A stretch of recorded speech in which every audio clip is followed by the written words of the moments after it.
In today's video, we have all the latest rumors around the NHL. Today we have the latest on the situation involving Marty Necas and the Carolina Hurricanes. We'll discuss where things stand on that front. Plus, we have the latest rumors around the Detroit Red Wings. Could Taylor Hall possibly end up back in New Jersey? And Sidney Crosby's got some big decisions to make. He has yet to sign an extension with Pittsburgh. Is he going to? What's he going to do? Could he ever leave the Penguins? We're going to discuss the latest information around him as well. Plus, we have some more signings for NHL free agent frenzy, including Jack Roslovic in Carolina. All that, plus Hockey Canada has named their head coach for the upcoming World Juniors. All that coming up next. Welcome back to another video here at Top Shelf Hockey. As I mentioned, we have a variety of news and rumors to take a look at here today. Of course, today is July the 4th, so I just want to wish all of our American viewers a happy 4th of July. I know we celebrated Canada Day here in Canada just a few days ago. It's always a fun time of year. And it's always a busy time of year, of course, as well, around both of our nation's big days here, but we have some more signings to talk about today. Free agent frenzy continues. Of course, we're in the fourth day of it.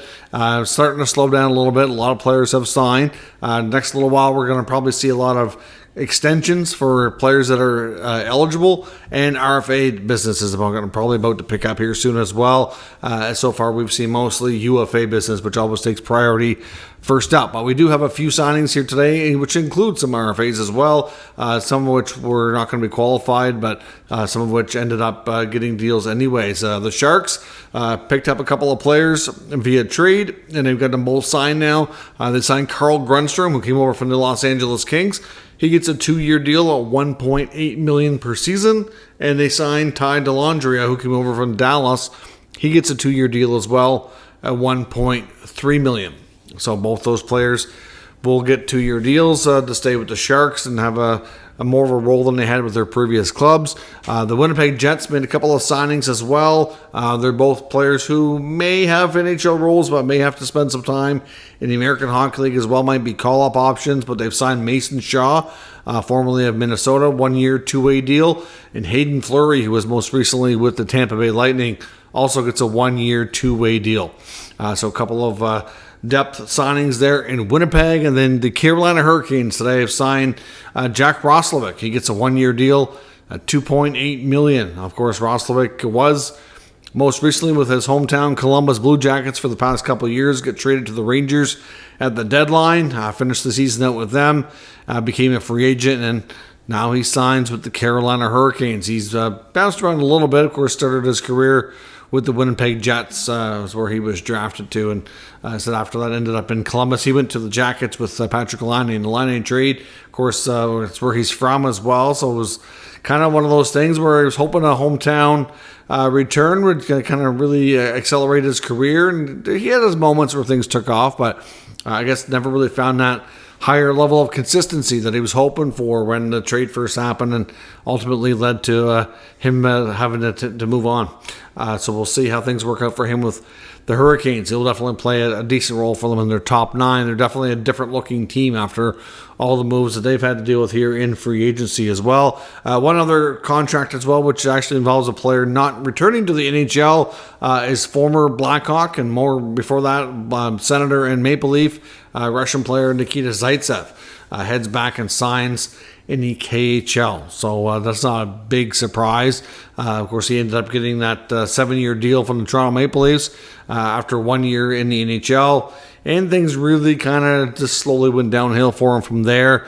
That contract finally has expired now, and after being on his third team, he heads back to Russia. Hockey Canada did announce today as well their coaching staff, including head coach for the upcoming World Junior Championships, and it's Dave Cameron, who I think is an excellent choice. Of course, this year's World Junior Championships will be held in Canada's capital of Ottawa, and that's where Dave Cameron currently works, the head coach of the Ottawa 67s, former head coach of the Ottawa Senators, also coached overseas for a little while after being let go from the Senators gig. He went to, I think it was the Flames. He was an assistant coach there for a year or two, went to Europe for a couple of years, and then came back and had a chance to get the job with the Ottawa 67. So the PEI native, who's had a pretty solid coaching career, former teacher, is done pretty well for himself. I think this is a great choice, especially considering where the tournament's going to be hosted. His team in Ottawa, but the 67s have done pretty well here the past couple of years, and he's coached this program before as well, so certainly deserving of the opportunity. So good on them to make a good choice. So we'll see how things go at the World Juniors this year. A variety of rumors to take a look at here today. I do want to talk about Sidney Crosby. Not that we're not coming on here suggesting Crosby's going to leave Pittsburgh, but his name has been out there as far as some speculation of what his future holds from a variety of news outlets. So I just wanted to kind of weigh in, say what's being said about him out there, and kind of see where things may go. As far as some other players first, I want to talk about Marty Necas in Carolina. Of course, we know that he's one of the big names that was expected to be traded, and a lot of people thought, myself included, that the most likely time, the prime time for that to go down would be in and around the 2024 NHL draft. Maybe a first-round pick might have to be something that's involved. But we knew that the Carolina's asking price was a similar young player that has, kind of star potential. They see Necas as an up-and-coming star player, and they would like, something as close to that as we can get, I guess, on a return. Well, that has not materialized. It's like, well, maybe they do have to go a different direction. Maybe they go with a first-round pick and something else. Maybe it's another prospect, or maybe it's a first and a second. Some other form of future-based compensation. And then maybe they can take that and flip it to another team. It just kind of depends, right, on what teams want for their potential players that they're willing to move. So hard to say, right? But at the draft, there was some close calls. The Carolina Hurricanes did hold trade talks with teams like the Buffalo Sabres, and the Carolina Hurricanes also talked to the Columbus Blue Jackets, and of course former Hurricanes GM Don Waddell, who was very interested in bringing Necas to Columbus with him. There was some belief that the 4th overall pick was even in play. The problem was for both of those teams is that Necas would not sign a contract. Of course, even though he is restricted, he does hold a fair bit of the leverage here, because he has to sign a contract and want to play for whatever team acquires him, or he can just decide that no, I'm not signing there. So it's made it a little bit tough on Carolina. We've heard other teams that were interested. At one point we heard New Jersey, but I don't see that happening now. We've heard Montreal. Now, Montreal is a team that could maybe still pull that off. It's really kind of difficult to say where things stand with them. I think we were expecting Montreal also to go after a big-time young player. We've seen them get Kirby Dach and Alex Newhook the past couple of years. We've heard GM Ken Hughes make comments saying that they were very interested in doing it again and making another type of trade of that nature. But I also wonder if them getting Ivan Demidov kind of maybe changed their minds. Maybe not entirely changed their minds, but it just took away the urgency, I guess you could say, and just kind of created a situation where they don't really feel like they need to rush and get that. Because obviously the whole point of this draft for Montreal was to use that pick, if at all possible, being in the top 5, to get a top level forward.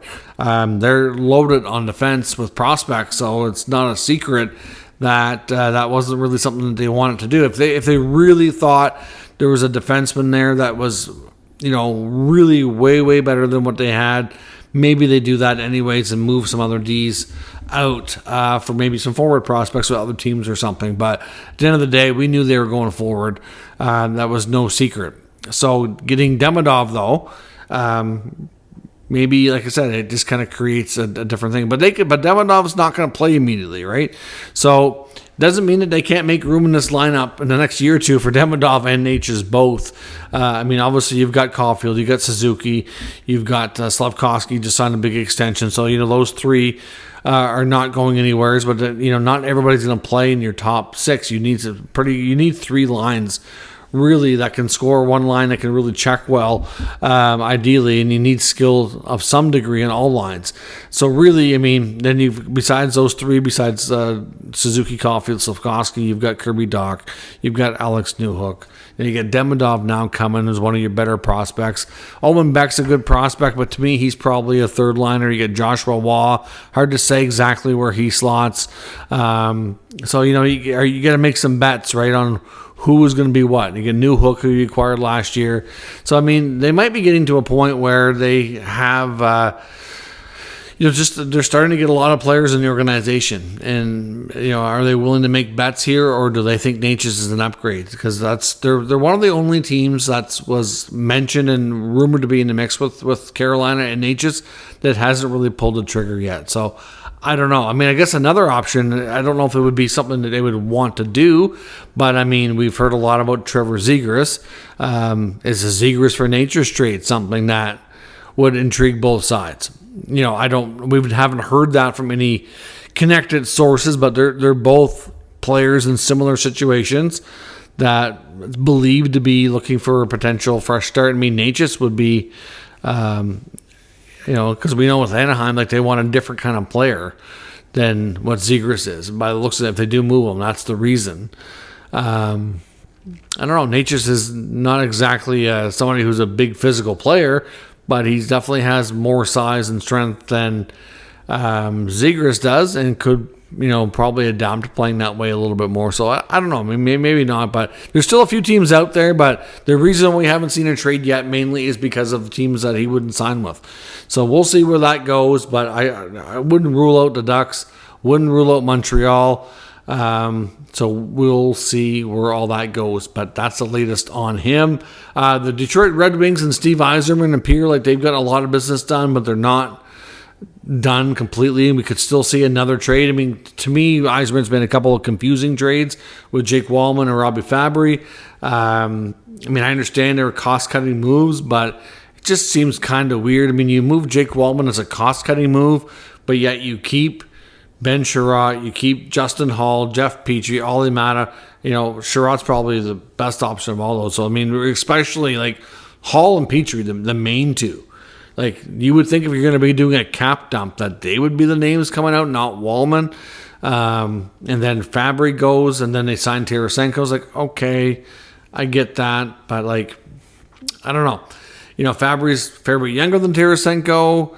Can be similar productivity the past couple of years. I mean, his injuries has been his story, but he's been better lately for staying healthy. So it's just some odd moves. So it's just hard to say where things go with Yzerman.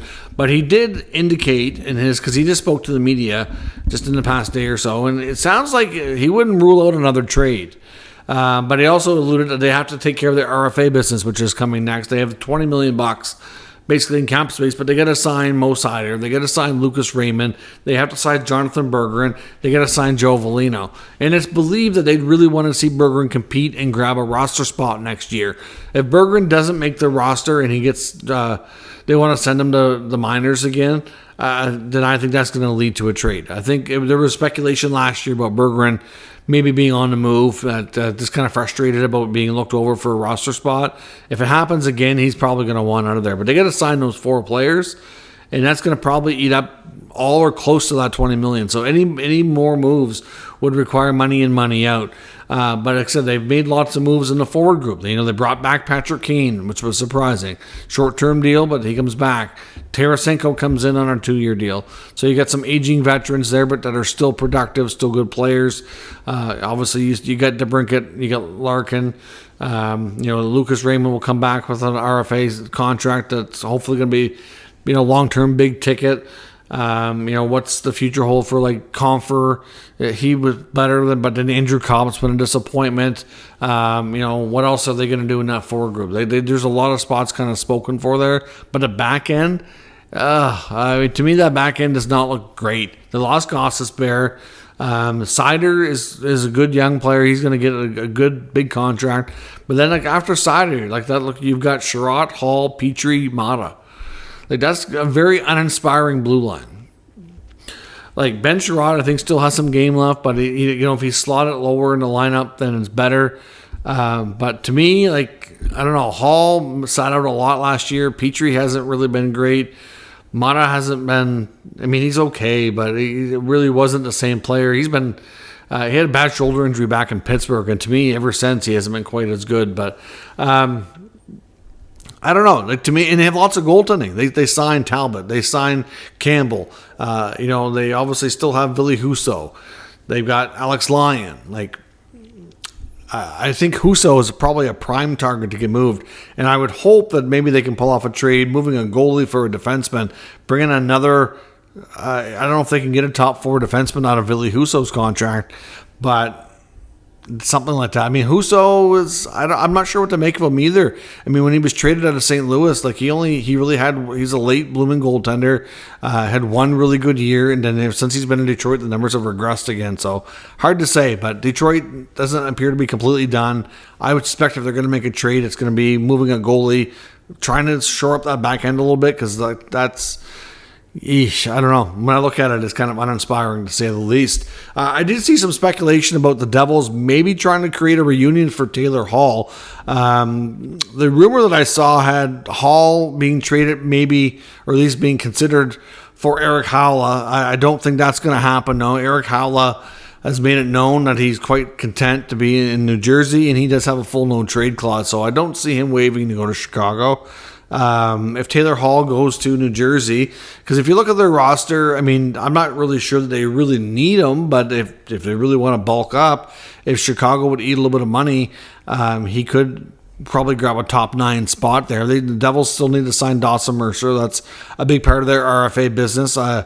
From what I can see, I don't see a scenario where New Jersey trades Mercer unless the contract negotiations get really, really bad or something. I don't know that it would really be leading to that.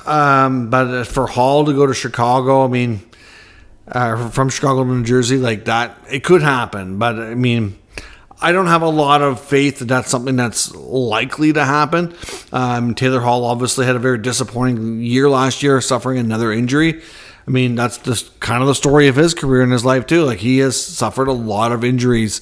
And Taylor Hall, I'm not saying he was he had his moments. Like, he did win an MVP award, but for a guy who went first overall, he didn't appear to be the franchise-changing player that a lot of teams thought he would be.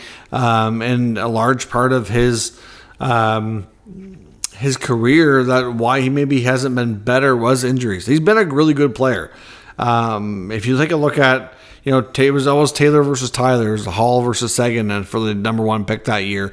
And they both had really good careers, but they've also both suffered some pretty serious injuries. So I don't know. I'm not really sure that Chicago is going to move Taylor Hall. If they do, maybe it's at the deadline. So we're talking well into next season. And, reunion in New Jersey, wouldn't rule it out, but I think it's early and premature to say that's going to happen before the season starts. Now, Sidney Crosby. Crosby, of course, as we know, is finally now eligible for a contract extension. For the first time in a long, long time. I believe it was a 12 or 13-year contract that he signed with Pittsburgh.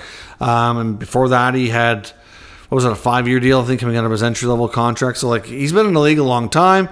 Obviously, he's been making the $8.7 million. He's been, in my opinion, greatly underpaid for a long time. Made a lot of extra money through endorsements and commercials and other things that he's done off the ice. But Crosby has been earned tons of money, yes, but underpaid at the same time, absolutely. There's been a couple of things. One, Nick Kiprios talked about it on his show, and he said the fact that Crosby didn't sign an extension as soon as he was eligible in July 1 kind of raised a lot of eyebrows around the league and kind of got people talking about, is this going to happen? Is he going to maybe not sign? And, just kind of got people thinking, maybe there's a chance. And then I was listening to the Chris Johnson show, his latest podcast, where they talked about it as well with him and Julian McKenzie. And, he's basically alluded to the fact that, he didn't really have any intel to say that Sid is thinking about leaving. And I'm not here to say that he is either. I'm not going to put words and ideas in Crosby's head here. I'm not saying that he is. But you have to think the fact that a contract extension's not done yet, it just leaves a seed of doubt and wonders what if. And from CJ's perspective, it made sense. He's like, listen, Crosby gave everything he had to the Penguins last year. He played at an extremely high level, and they still couldn't get in. They've missed the playoffs for 2 straight years. Does Crosby want to give the last 2-3 years or whatever he's got left in the tank here? We don't know. But does he want to spend his last few years riding things out? Sure, he get to play with his longtime friends and teammates, Malkin and Letang, because they signed longer-term extensions too. But they're kind of, toiling with mediocrity, probably not being a playoff team. And the other thing is, like, look at the offseason. Look at what the Washington Capitals have done.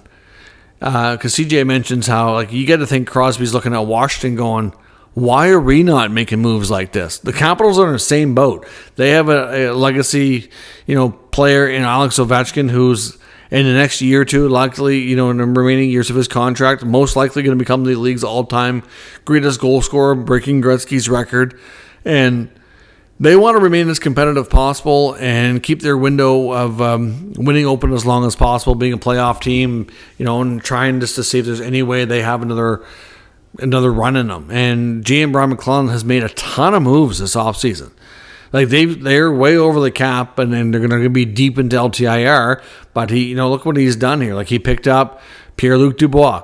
Then he brought in Matt Roy as a free agent to shore up the defense. Traded for Jacob Chychrun. So, like, the blue line looks completely different now. A couple of real good defensemen come in, right? So you've got that. Brought in Andrew Mangiapane in the forward group. He's a former 30-goal scorer, needing a fresh start. Obviously, last year they brought in some other players too. Dylan Strome was a good fit there. We don't know what TJ Oshie's doing yet. They've got some young players that are looking pretty good. That should continue to grow, like Connor McMichael, Hendrix Lapierre. But like, they continue to retool at a rate where you think that.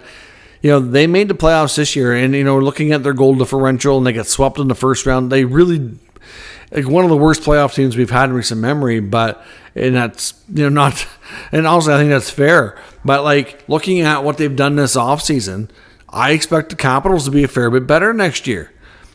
Looking at all the teams around them, is Pittsburgh going to be able to jump ahead of teams? Like, New Jersey's gotten way better. Washington's gotten better. Carolina, you might be able to argue, might take a step back. It's hard to say right now because, like, they've got a lot of change going on there. But they're extremely well coached. They work really hard. The Rangers should still be pretty good. They'll be right up there again. So, like, how is Pittsburgh getting into the playoffs? The Islanders were better than them last year too, and at this rate, I can't really say that the Islanders got a lot better. They haven't done that much, but Pittsburgh hasn't really either. So, like, are they going to be able to leapfrog them? I don't know. I mean, Columbus is probably going to be most likely the bottom of the division, but, like, that's just looking at things like, is Pittsburgh really have a path to get back to being a playoff team? It's not going to be easy. Whereas over in the Atlantic, you've got strong teams. You've got Toronto, you got defending Cup champion Florida, you got Boston, who got better. I know teams like Buffalo and Ottawa, Detroit are all still working on coming up, and at least you can see them making moves to get better, to get more experience and everything like that. So, like, it's not going to be easy to do. Like, I don't see a path where Pittsburgh can just jump back up there. So, they brought up the idea of would he want to join his buddy Nate McKinnon for a year or two in Colorado. And from their cap perspective, that's not going to be easy. But, like, what if, Crosby decides, I'm going to hold off signing an extension. I want to go into the season first before I decide. And what if things are, again, not looking good and he has an opportunity? Maybe Colorado, because we have two big question marks in Colorado, Landeskog and Nichushkin. Well, what if Landeskog tries his comeback and it doesn't work out? Let's just say that I hope for his sake it does, but let's just say that the comeback ends, for example, and they have his contract on LTIR. And Nichushkin, it could go either way. Let's say they're hoping to rehabilitate the player and get him through the program and have him come back and play. But even if Landeskog can't play, they create more room cap-wise through his contract. Well, that would be more than enough to be able to figure out a way to get Crosby to go to Colorado at the trade deadline, for example. Like, that would be massive. Can you imagine? And then maybe he extends a year. What does Crosby want to do? Is he more concerned about money? Does he want to win? Like, I don't know. I mean, Crosby's going to be rubbed up for getting into these couple and coming up international tournaments because he's been missing that the last number of years. So and he still has a lot in the tank. Clearly, this guy is hyper competitive, has playing at a super high level. What's he going to do? I mean, they mentioned Montreal being his childhood team.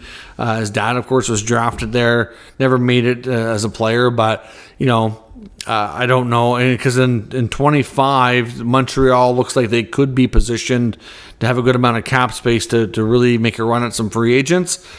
If he makes it there and doesn't sign, I guess maybe, but what's important to Crosby? I just see him being so competitive. Unless Montreal was knocking on a cup window and they were going to be expected to contend for it, I don't know that that's something that would be. To me, I think that's most important to him, at least I would think. And I know he'd probably love to see it happen in Pittsburgh, but it just doesn't look like it's likely going to happen. I mean, I'm not sure what more Dubas is going to do to really change things there.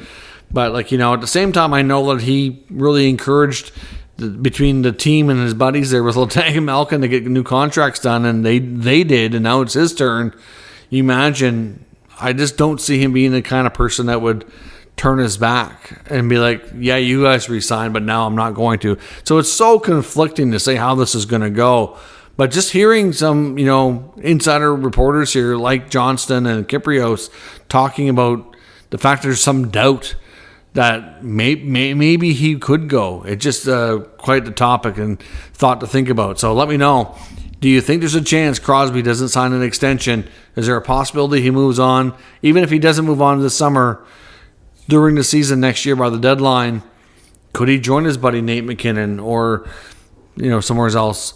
What would the options be? There would be a lot of teams love to acquire Crosby if they could. It just... Gretzky was traded. Anybody can be traded. It can happen, but it's crazy to think about. So let me know what you think of the future of Crosby. Is he going to ride out his remaining years in mediocrity in Pittsburgh? Is Kyle Dubas going to figure out a magical way to turn things around? Or would Crosby actually decide that he's had enough and move on? It's hard to say. Let me know what your thoughts are down in the comments. We'll discuss further. If you're new to the channel, of course, make sure you subscribe and stick around.